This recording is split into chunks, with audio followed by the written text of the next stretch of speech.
Negócio é o seguinte, isso aqui é tudo improvisado, você já sabe, né?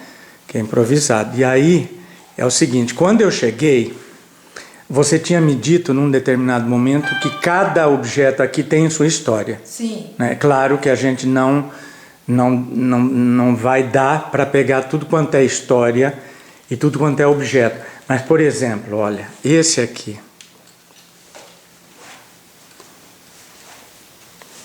Você tem alguma coisa para dizer a respeito desse aqui? Você está dizendo Esse bichinho aí. desse daí? Esse espantalho. Isso. Tenho. Esse espantalho, ele veio aqui para casa como um presente da minha neta. Eu tenho uma neta de 5 anos que ganhou na escola o espantalho. E eu fui honrada com ela trazendo o espantalho e dando de presente para mim.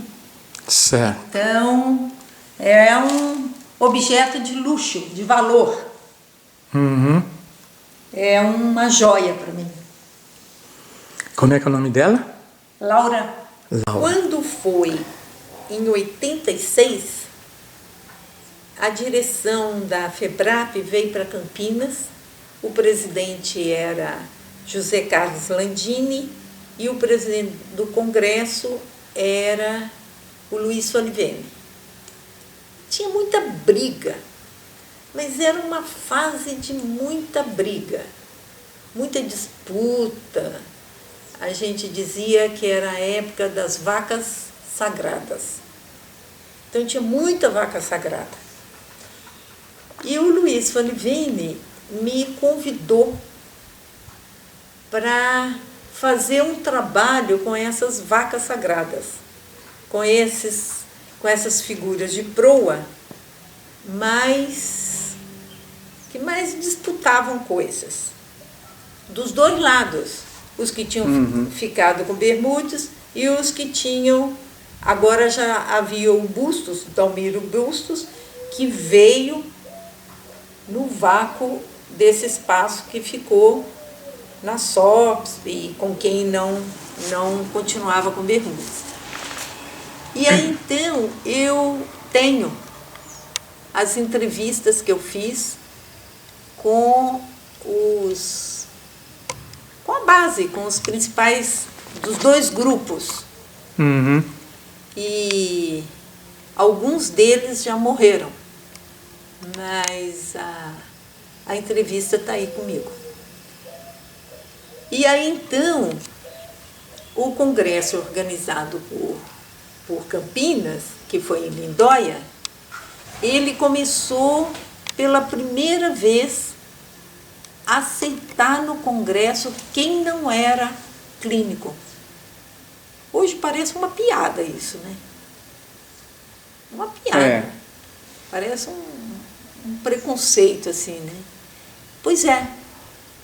Só em 86 que pela primeira vez os psicodramatistas chamados aplicados foram aceitos no Congresso e podiam conviver com a gente, etc. e tal. Depois desse trabalho que eu fiz com essas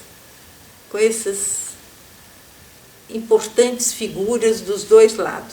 E aí a briga diminuiu, a competição diminuiu, todos podiam ficar no mesmo ambiente, sem muita disputa.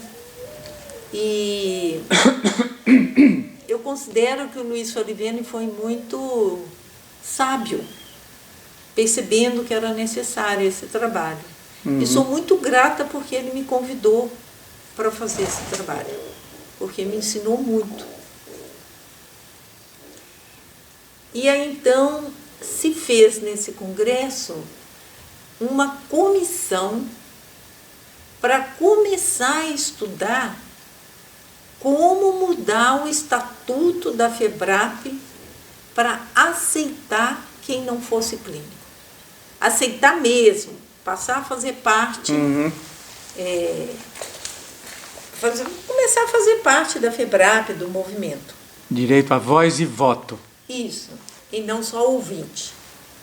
E isso durou até 1990.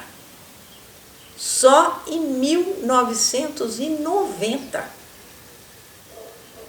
que conseguiram votar um estatuto em que a FEBRAPE aceitava as escolas do chamado pedagógico, do chamado aplicado e em pé de igualdade.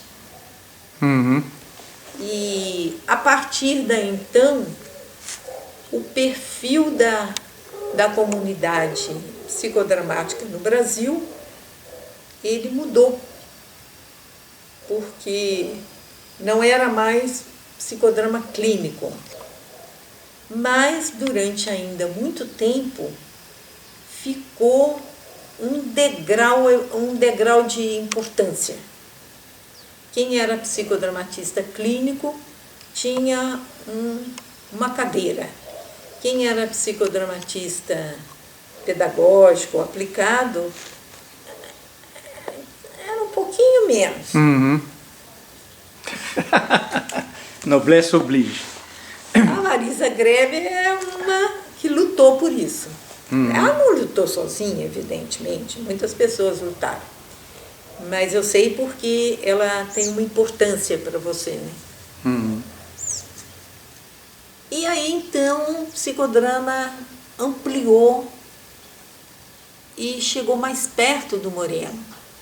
O Moreno nunca fez distinção na importância, porque senão a Zerca não seria do movimento. Começando daí. Né? E, bom, foi evoluindo o psicodrama, eu estou pulando, hein? Não, tá bem. Foi evoluindo o psicodrama e chegou na década de 90, chegou no Brasil o celular, a internet, que começou a mudar de maneira muito importante o homem relacional. Moreno disse, o homem só existe em relação, né? Este homem relacional, ele começou a ter a sua base muito provocada em conflito. Por que eu estou falando isso? Porque a era da internet tem uma interferência na base do psicodrama, do que é sociometria, do que é vínculo, do que é dramatização, do que é na teoria e na prática. E começou eu, como pesquisadora, visitei muitas pessoas e muitos consultórios e eu via as mudanças que estavam acontecendo. Cada vez mais, menos grupo. Menos grupo. Cada vez mais trabalho individual. E cada vez mais começou a entrar no psicodrama objetos intermediários e recursos intermediários. Por exemplo, uso de músicos, uso de um camarim muito rico em maquiagens, em roupas, em coisas, porque alguma coisa não estava mais valendo. E coincidiu com a entrada da internet. E aí chegou o movimento do teatro espontâneo, que teve uma influência nos congressos, teve uma influência nos trabalhos com esses adereços, com a coisa de ter uma banda junto, 2 músicos, 3 músicos. Eu não estou criticando, eu estou fazendo uma constatação histórica. E o psicodrama me dá uma impressão que ele foi ficando tímido. Se sentindo com poucos recursos. Se não usasse também esses objetos intermediários, esses adereços, esses recursos músicos e etc. Se ele não ficasse parecido com o teatro espontâneo, com o movimento do teatro espontâneo, que tinha nascido das ideias do Monet. E isso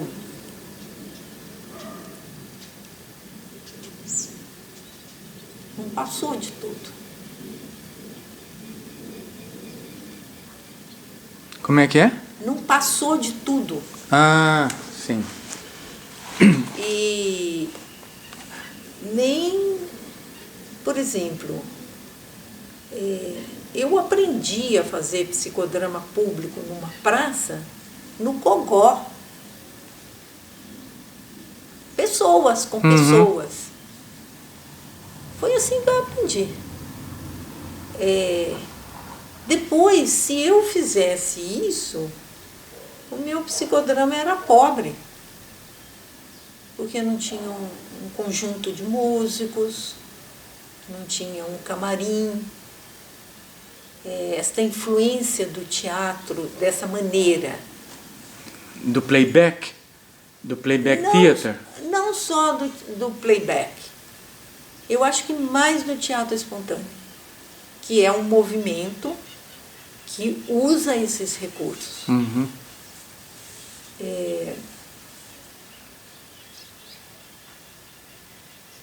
Os consultórios deixaram de ter aquele aspecto de um monte de almofada, que todo mundo senta no chão, que tira o sapato. Ficou uns consultórios mais formais.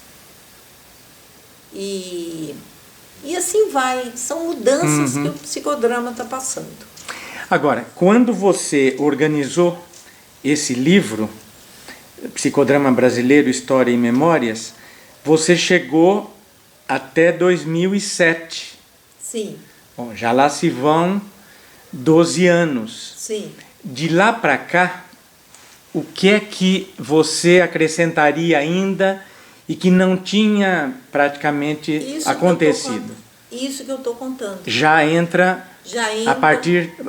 Antes de 2000... não atinge. Esse livro não cobre Não cobre. essas mudanças todas. Não Agora, você como psicodramatista, como é que você se sente hoje? Ao trabalhar e no meio desse contexto todo, essas mudanças... Olha, eu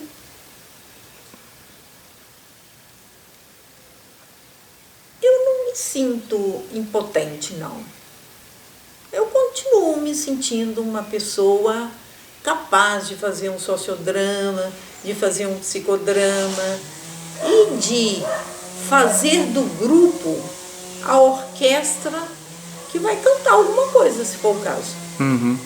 Que vai bater, que vai fazer som, se for o caso. Eu não me sinto... Eu acho muito bonito quando tem um conjunto de músicos, eu acho lindo. Mas eu nunca tive para trabalhar junto comigo. Não tive isso. Até hoje não tive. Por quê? Porque eu acho que é um trabalho e merece ser pago. E eu não saberia como pagar. Não teria como pagar. E então, eu continuo trabalhando desse jeito. E continuo tendo sucesso ou não, dependendo do vínculo que eu fizer com aquele grupo. Seja na rua, na estação do metrô, lá na Vergueiro. Eu já fui convidada algumas vezes para dirigir na Vergueiro. Foi assim, No Centro Cultural, você diz, né? no Centro Cultural. As sessões abertas. Isso. Aqui em Campinas, eu criei uma filial do Centro Cultural. E nós temos aqui funcionando. Funciona numa sala do SESI hoje. Com que periodicidade? Uma vez por mês. É no sábado também? Não. É primeira quinta-feira do mês. E nessa quinta agora sou eu que vou dirigir. Cada mês é um psicodramatista convidado. E como é que funciona? É aberto? Qualquer pessoa entra? Qualquer pessoa entra. Porta aberta. Uhum. Qualquer um entra. Ele começou num endereço mais central de Campinas, ao lado da prefeitura. Quando começou ali, e era muito central, iam moradores de rua também. Lá é longe. E então a gente tem naturalmente uma seleção de quem consegue chegar lá, que tem que pegar ônibus ou ir de carro, etc. Mas funciona, porta aberta.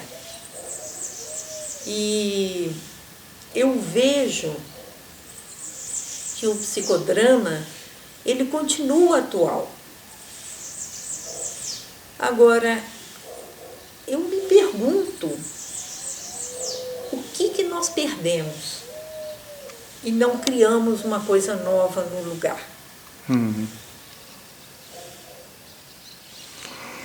Agora, Júlia, essa questão também tem muito a ver com a formação das novas gerações de psicodramatistas, de gente que vai entrando na roda.